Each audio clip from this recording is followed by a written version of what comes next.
ਹਾਂਜੀ good morning students. ਸੋ ਬੇਟਾ ਆਪਾਂ ਕੱਲ੍ਹ ਕੀਤੀ ਸੀਗੀ marginal productivity theory of factor pricing. So ਅੱਜ ਆਪਣੇ ਕੋਲ ਹੈ modern theory of factor pricing. ਠੀਕ ਹੈ। ਸੋ ਜੋ ਮਾਰਜਿਨਲ ਪ੍ਰੋਡਕਟਿਵਿਟੀ ਥਿਊਰੀ ਦੇ ਵਿੱਚ ਡਿਫੈਕਟਸ ਸੀ ਉਹਨਾਂ ਨੂੰ ਮਾਡਰਨ ਥਿਊਰੀ ਨੇ ਕਵਰ ਅਪ ਕਰਨ ਦੀ ਕੋਸ਼ਿਸ਼ ਕੀਤੀ ਹੈ। ਮਾਡਰਨ ਜਿਹੜੀ ਮਾਰਜਿਨਲ ਪ੍ਰੋਡਕਟਿਵਿਟੀ ਥਿਊਰੀ ਹੈ ਉਸਨੇ ਸਿਰਫ ਡਿਮਾਂਡ ਸਾਈਡ ਨੂੰ ਹੀ ਜਿਹੜਾ ਹੈ ਉਹ ਲਿਆ ਹੈ, ਕਿਉਂਕਿ ਕੱਲ੍ਹ ਆਪਾਂ ਡਿਰਾਈਵਡ ਡਿਮਾਂਡ ਦੀ ਗੱਲ ਕੀਤੀ ਸੀਗੀ ਕਿ ਜਿਹੜੇ ਫੈਕਟਰਸ ਆਫ ਪ੍ਰੋਡਕਸ਼ਨ ਨੇ ਉਹਨਾਂ ਦੀ ਡਿਮਾਂਡ ਹੈ ਜਿਹੜੀ ਉਹ ਡਾਇਰੈਕਟ ਡਿਮਾਂਡ ਨਹੀਂ ਹੁੰਦੀ, that is only derived demand. Supply aspect ਨੂੰ ਇਗਨੋਰ ਕੀਤਾ ਸੀ। ਸੋ ਬਾਕੀ ਵੀ ਕੁਛ ਅਦਰ ਜਿਹੜੀਆਂ assumptions perfect competition, full employment, long run perfect mobility of factors ਜਾਂ ਸਬਸਟੀਚਿਊਟ ਕਰ ਸਕਦੇ ਹਾਂ ਆਪਾਂ ਫੈਕਟਰਸ ਨੂੰ। ਇਹ ਸਾਰੀਆਂ ਐਗਜ਼ਾਮਪਸ਼ਨ ਸੀਗੀਆਂ ਜਿਹੜੀਆਂ ਇਹ ਐਗਜ਼ਾਮਪਸ਼ਨਸ ਮਾਰਜਿਨਲ ਪ੍ਰੋਡਕਟਿਵਿਟੀ ਥਿਊਰੀ ਹੈ ਜਿਹੜੀ ਉਸਨੂੰ ਵੀਕ ਕਰਦੀਆਂ ਨੇ। So hence to it fail to achieve the desired end that is ਕਿ ਕਿਸ ਤਰ੍ਹਾਂ ਦੇ ਨਾਲ ਫੈਕਟਰ ਪ੍ਰਾਈਸਿਸ ਡਿਟਰਮਿਨ ਹੋਣਗੇ, ਉਸ ਗੋਲ ਨੂੰ ਇਹਨੇ ਨੇ ਨਹੀਂ ਅਚੀਵ ਕੀਤਾ।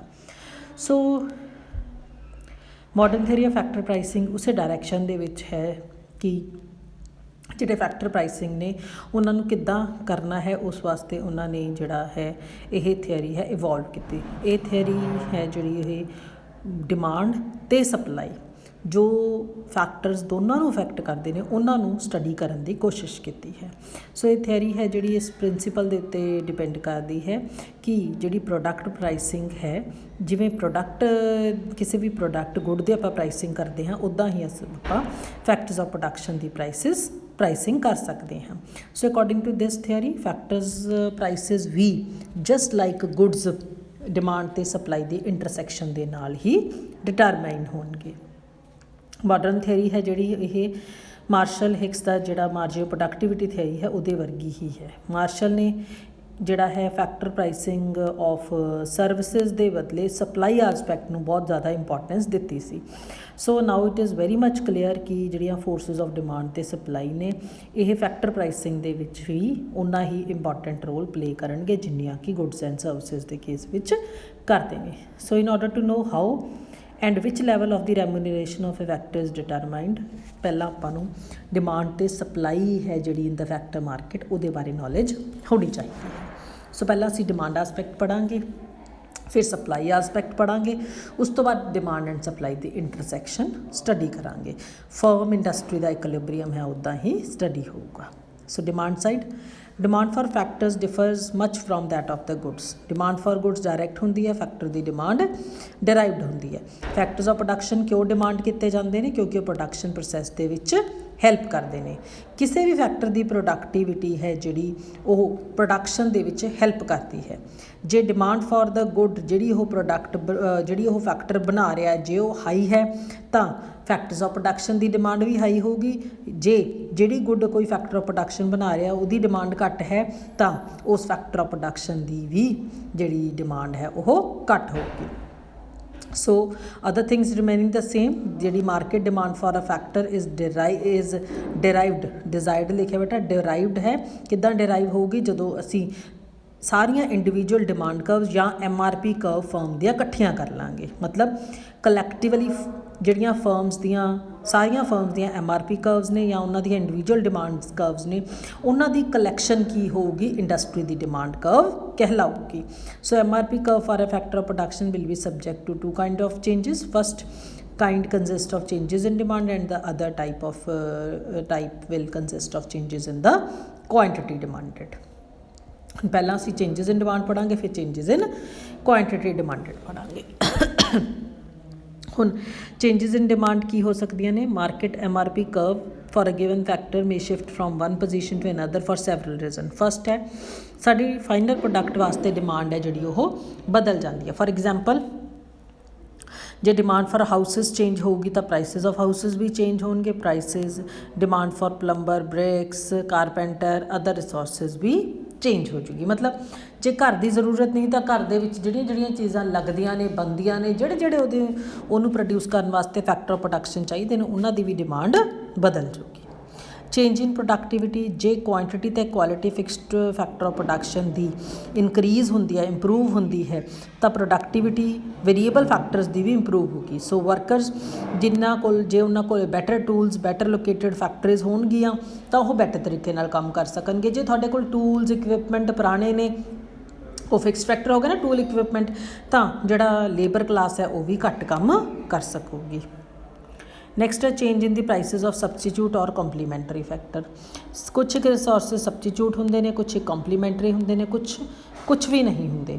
ਸੋ ਲੇਬਰ ਐਂਡ ਮਸ਼ੀਨ ਹੈ ਜਿਹੜੀ ਉਹ ਟਿਪੀਕਲ ਐਗਜ਼ਾਮਪਲ ਹੈ ਇਹਨਾਂ 3 ਪੋਸੀਬਿਲਿਟੀਜ਼ ਦੀ। ਕਿਸੇ ਇੱਕ ਦੇ ਪ੍ਰਾਈਸ ਵਿੱਚ ਚੇਂਜ ਆਉਣ ਦੇ ਨਾਲ ਦੂਜੀਆਂ ਫਰਮਸ ਦੀ ਵਿੱਚ ਵੀ ਚੇਂਜ ਆ ਜਾਂਦੀ ਹੈ। ਸੋ ਇਹ ਜਿਹੜੀ ਚੋਇਸ ਹੈ ਇਹ ਡਿਪੈਂਡ ਕਰਦੀ ਹੈ ਕਿ ਅਸੀਂ ਇਹਨਾਂ ਰਿਸੋਰਸਿਸ ਨੂੰ ਕਿਸ ਰੇਸ਼ੋ ਦੇ ਵਿੱਚ ਬਦਲਦੇ ਹਾਂ, ਰਾਈਟ। ਸੋ ਸੈਕਿੰਡ ਹੈ ਚੇਂਜਿਸ ਇਨ ਦ ਕੁਆਂਟਿਟੀ ਡਿਮਾਂਡਡ, ਕਿ ਅਸੀਂ ਕੁਆਂਟਿਟੀ ਕਿੰਨੀ ਡਿਮਾਂਡ ਕਰਨੀ ਹੈ। ਦੇਰ ਆਰ ਆਲਸੋ ਕੰਡੀਸ਼ਨਸ ਜਿਹੜੀਆਂ ਡਿਟਰਮਾਈਨ ਕਰਦੀਆਂ ਨੇ ਕਿ ਕੁਆਂਟਿਟੀ ਡਿਮਾਂਡਡ ਦੇ ਵਿੱਚ ਕਿੰਨੀਆਂ ਚੇਂਜਿਸ ਆਉਂਦੀਆਂ ਨੇ। ਇਹ ਚੇਂਜਿਸ ਕੀ ਰਿਪਰੈਜ਼ੈਂਟ ਕਰਦੀਆਂ ਨੇ? ਮੂਵਮੈਂਟ ਅਲੋਂਗ ਦੀ ਫੈਕਟਰ ਡਿਮਾਂਡ ਕਰਵ। ਯਾਦ ਹੋਊਗਾ ਬੇਟਾ ਜਦੋਂ ਆਪਾਂ ਡਿਮਾਂਡ ਕਰਵ ਕਰਦੇ ਹਾਂ ਉੱਥੇ ਆਪਾਂ ਇੱਕ ਮੂਵਮੈਂਟ ਹੁੰਦੀ ਹੈ, ਇੱਕ ਹੁੰਦੀ ਹੈ ਸ਼ਿਫਟ। ਮੂਵਮੈਂਟ ਹੁੰਦਾ ਸੇਮ ਡਿਮਾਂਡ ਕਰਵ ਦੇ ਉੱਪਰ ਹੀ ਉੱਪਰ ਨੀਚੇ ਪੁਆਇੰਟ ਤੁਹਾਨੂੰ ਮਿਲਨੇ due to change in price. Hence these movements reflect the sensitivity or elasticity of demand for the resources। ਜਿਵੇਂ ਹੀ factor of production the demand ਦੇ ਵਿੱਚ ਬਦਲਾਵ ਆਉਂਦਾ ਹੈ ਜਾਂ ਉਹਦੀ ਇਲਾਸਟਿਸਿਟੀ ਦੇ ਵਿੱਚ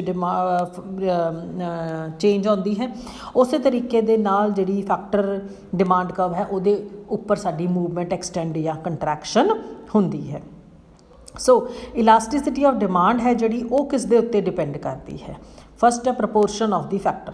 ਇਲਾਸਟਿਸਿਟੀ of demand of a factor depends on its ratio with the other factors. ਹੁਣ ਦੇਖੋ ਜੇ ਕੋਈ ਫੈਕਟਰ ਜ਼ਿਆਦਾ ਰੇਸ਼ੋ 'ਚ ਵਰਤਿਆ ਜਾਂਦਾ ਹੈ ਤਾਂ ਉਹਦਾ ਹੋਲਡ ਜ਼ਿਆਦਾ ਹੋਊਗਾ ਜਿਹੜਾ ਜ਼ਿਆਦਾ ਵਰਤਿਆ ਜਾਂਦਾ ਹੈ, ਠੀਕ ਹੈ। If it forms only a small proportion among the various factor used, ਤਾਂ ਉਹਦੇ ਪ੍ਰਾਈਸ ਦੇ ਵਿੱਚ ਚੇਂਜ ਆਉਣ ਦੇ ਨਾਲ ਡਿਮਾਂਡ ਦੇ ਵਿੱਚ ਬਹੁਤ ਥੋੜੀ ਚੇਂਜ ਆਊਗੀ। ਇਨ ਅਦਰ ਵਰਡਸ ਇਹਦੀ ਡਿਮਾਂਡ ਇਨ ਇਲਾਸਟਿਕ ਹੋਊਗੀ। ਸੈਕਿੰਡ ਹੈ ਇਲਾਸਟਿਸਿਟੀ of demand for the final product. ਜਿਹੜਾ ਫਾਈਨਲ ਪ੍ਰੋਡਕਟ ਬਣਨਾ ਹੈ ਜੇ ਉਹਦੀ ਡਿਮਾਂਡ ਇਨ ਇਲਾਸਟਿਕ ਹੈ ਜਾਂ ਲੈਸ ਇਲਾਸਟਿਕ ਹੈ, ਮਤਲਬ ਉਹਦੇ ਪ੍ਰਾਈਸ ਦੇ ਵਿੱਚ ਬਦਲਾਵ ਆਉਣ ਦੇ ਨਾਲ ਸਾਡੀ ਡਿਮਾਂਡ ਦੇ ਵਿੱਚ ਕੋਈ ਖਾਸ ਬਦਲਾਵ ਨਹੀਂ ਆਉਂਦਾ, ਤਾਂ ਜਿਹੜਾ ਹੈ ਕੁਆਂਟਿਟੀ ਡਿਮਾਂਡਡ ਦੇ ਵਿੱਚ ਫਰਕ ਨਹੀਂ ਪਊਗਾ। ਜੇ ਸਾਡੀ ਡਿਮਾਂਡ ਉਹਦੇ ਲਈ ਇਲਾਸਟਿਕ ਹੈ ਤਾਂ ਕੁਆਂਟਿਟੀ ਡਿਮਾਂਡਡ ਹੈ ਜਿਹੜੀ ਉਹ ਅਫੈਕਟ ਹੋਊਗੀ। ਨੈਕਸਟ ਹੈ possibility of factor substitution. Factor substitution ਦਾ ਮਤਲਬ ਕੀ ਹੁੰਦਾ ਹੈ? Number of uses it can be put into. ਜੇ ਇੱਕ ਫੈਕਟਰ ਨੂੰ ਅਸੀਂ ਮੋਰ ਦੈਨ 1 ਯੂਜ਼ਸ ਦੇ ਵਿੱਚ ਪਾ ਲਈਏ, ਇਹਦਾ ਮਤਲਬ ਉਹ ਸਬਸਟੀਟਿਊਟੇਬਲ ਹੋਊਗਾ, ਤਾਂ ਉਹਦੀ ਡਿਮਾਂਡ ਮੋਰ ਇਲਾਸਟਿਕ ਹੋਊਗੀ। ਬਿਕੋਜ਼ ਜੇ ਉਹਦਾ ਪ੍ਰਾਈਸ ਫੋਲ ਕਰਦਾ ਹੈ ਤਾਂ ਅਸੀਂ ਉਸ ਜਿਹੜਾ ਯੂਜ਼ੇਜ ਵਿੱਚੋਂ ਉਹਨੂੰ ਹਟਾ ਕੇ ਦੂਸਰੇ ਯੂਜ਼ੇਜ ਵਿੱਚ ਲਗਾ ਲਾਂਗੇ ਜਿੱਥੇ ਉਹਦਾ ਪ੍ਰਾਈਸ ਨਹੀਂ ਬਦਲਦਾ। ਦ ਨੈਕਸਟ ਹੈ the rate of decline of marginal physical product. Marginal physical product ਕੀ ਹੁੰਦਾ ਹੈ? ਇੱਕ ਪ੍ਰੋਡਕਟ ਦੀਆਂ ਤੁਸੀਂ ਕਿੰਨੀਆਂ ਯੂਨਿਟਸ ਬਣਾਉਂਦੇ ਹੋ। ਫਿਜ਼ੀਕਲ ਗੁੱਡਸ, ਫਿਜ਼ੀਕਲ ਦਾ ਮਤਲਬ ਹੁੰਦਾ ਕਿੰਨੀਆਂ ਗੁੱਡਸ ਬਣਾਈਆਂ ਜਾਂਦੀਆਂ effectively. This depends upon the technological nature of the production process. The factor it declines the more inelastic is the resulting MRP curve. ਜਿੰਨਾ ਹੀ ਉਹ ਫੈਕਟਰ ਦੀ ਘੱਟ ਯੂਜ਼ੇਜ ਹੋਊਗੀ, ਮਤਲਬ ਉਹ ਮੋਰ ਇਨ ਇਲਾਸਟਿਕ ਹੋਊਗਾ, ਤਾਂ MRP ਕਰਵ ਹੈ ਜਿਹੜੀ ਉਹ ਇਨ ਇਲਾਸਟਿਕ ਹੋ ਜੂਗੀ, ਵਿਲ ਬੀ। ਅਤੇ ਜੇ ਉਸ ਦੀ quantity of input demanded price ਦੇ ਨਾਲ ਬਦਲਾਵ ਕਰੂਗੀ ਤਾਂ ਜਿਹੜਾ ਮਾਰਜਿਨ ਫਿਜ਼ੀਕਲ ਪ੍ਰੋਡਕਟ ਹੈ ਉਹ ਘੱਟ ਜੂਗਾ ਅਤੇ MRP ਕਰਵ ਹੈ ਜਿਹੜੀ ਉਹ ਇਲਾਸਟਿਕ ਹੋ ਜੂਗੀ। ਸੋ ਅਬਾਊਟ ਡਿਸਕਸ਼ਨ ਕੀ ਕਹਿੰਦੀ ਹੈ ਕਿ ਡਿਮਾਂਡ ਫਾਰ ਫੈਕਟਰਸ ਡਿਟਰਮਾਈਨ ਹੁੰਦੇ ਨੇ MRP ਤੋਂ। ਜਦੋਂ ਅਸੀਂ more and more factors of the same type ਉਹਨਾਂ ਨੂੰ ਕੰਮ ਦੇ ਉੱਤੇ ਲਗਾਉਂਦੇ ਹਾਂ ਤਾਂ ਮਾਰਜਿਨ ਰੈਵਨਿਊ ਪ੍ਰੋਡਕਟਿਵਿਟੀ ਘੱਟਦੀ ਹੈ।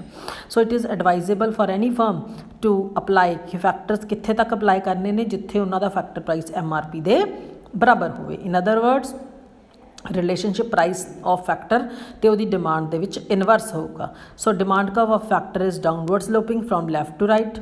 To be sure MRP curve ਜਿਹੜੀ ਪ੍ਰੋਡਕਟਿਵਿਟੀ ਕਰਵ ਹੈ ਉਹ ਹੀ ਇੰਡੀਵਿਜੂਅਲ ਫਰਮ ਦੀ ਕੀ ਹੁੰਦੀ ਹੈ? ਡਿਮਾਂਡ ਕਰਵ ਹੁੰਦੀ ਹੈ। ਮਤਲਬ ਜੇ MRP ਕਰਵ ਦਿੱਤੀ ਹੋਈ ਹੈ that is the demand curve. ਇਹਦਾ ਮਤਲਬ ਸਾਰੀਆਂ MRP ਕਰਵ ਦਾ ਜੇ ਅਸੀਂ ਟੋਟਲ ਕਰਾਂਗੇ ਸਾਨੂੰ ਇੰਡਸਟਰੀ ਦੀ ਕਰਵ ਡਿਮਾਂਡ ਕਰਵ ਮਿਲ ਜੂਗੀ। So to determine the factor prices ਆਪਣਾ ਕੰਸਰਨ ਕੀ ਹੋਗਾ? Demand for the factors from the whole industry under perfect competition.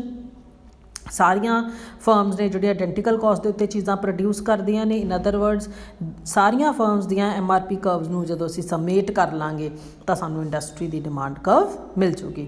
So derivation of a factors demand curve of the industry can be explained with the help of this figure ਤੇ ਉਹਦੀ explanation ਮੈਂ ਤੁਹਾਨੂੰ next video 'ਚ ਕਰਾਉਂਦੀ ਹਾਂ ਬੇਟਾ, ਠੀਕ ਹੈ। ਤਾਂ ਇੱਥੇ ਤੱਕ ਪ੍ਰੋਪਰ ਤਰੀਕੇ ਨਾਲ ਤੁਸੀਂ ਪੜ੍ਹਨਾ ਹੈ। Till then good bye, have a nice time.